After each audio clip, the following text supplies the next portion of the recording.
In today's video, I am going to teach you how to make a web resume in Wix.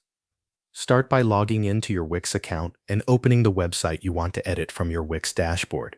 Once the site loads, click Design Site to open the editor.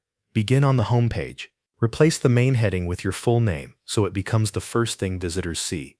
After that, add your professional title and a short introduction.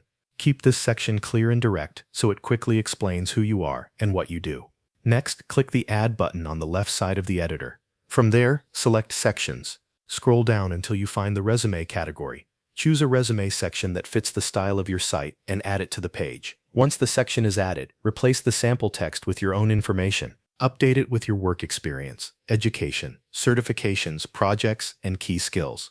Organize each part clearly so visitors can scan through your qualifications easily. If you want to include more content, click the Add button again and select Pages. Add extra pages such as Portfolio, About, and Contact. These pages can help you present your work, share more about your background, and give visitors a simple way to reach you. To let people download your resume, click the Add button once more and choose Elements. Add a button to your website and link it to your resume file. This makes it easy for employers or clients to save a copy directly from your site. Then move to the Contact page and update it with your contact details. Make sure the information is accurate and easy to read.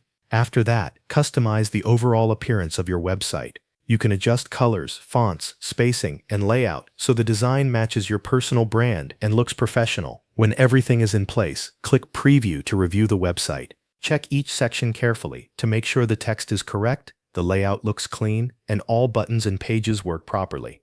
If you are happy with the result, click Publish to make your website live.